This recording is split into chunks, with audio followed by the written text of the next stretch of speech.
অল্পের জন্য, একদমই অল্পের জন্য সেঞ্চুরি মিস তানজিদ তামিমের। একা একটা ম্যাচ পুরোটা কিভাবে খেলতে হয় সেটা দেখিয়ে দিল তানজিদ তামিম, যে এক পাশ থেকে ব্যাটিং চালিয়ে যাচ্ছে আর এক পাশ থেকে দেখতেছে কিভাবে আসা যাওয়ার মিছিল, কিভাবে সেই ইমন থেকে শুরু করে একদম শেষ পর্যন্ত জাকির আলী অনেক তাকে যাইতে দেখলো। আর এদিকে এক পাশটা আগলে রেখে ইনিংসটা বড় করতে গেলে আজকে 151 রান, এর পুরোটা ক্রেডিট একমাত্র তানজিদ তামিমের। যদিও বাংলাদেশ এই রানটা ডিবেট করতে পারবে কি না এটার নিয়ে অনেক অনেক সন্দিহান বিষয় রয়েছে।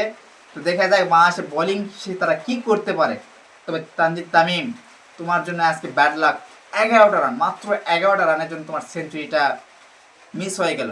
শটটা হয়তো বা একটু উপরে দিলে হয়ে যেত, আর হোল্ডার তো যে লম্বু, ওর মতো লম্বা তো কেউ দলের মধ্যে নাই। এই আটকে হাত দিয়েছে, আটকে গেছে, কি দুর্ভাগ্য, তোমার কিচ্ছু করার নাই। তো ব্যাপার না, তানজিদ তামিম তুমি আজকে অনেক সুন্দর খেলেছো, তোমাকে নিয়ে বলার কিচ্ছু নাই। ওয়াও, জাস্ট তোমার খেলাটা আজকে ওয়াও লাগছে। 6 রান সুন্দর সুন্দর হয়েছে। এগিয়ে যাও, এই ফর্মটা ধরে রেখে ধারাবাহিকভাবে বাংলাদেশ টিমকে সার্ভিস দাও, এইটাই তোমার কাছে কাম্য।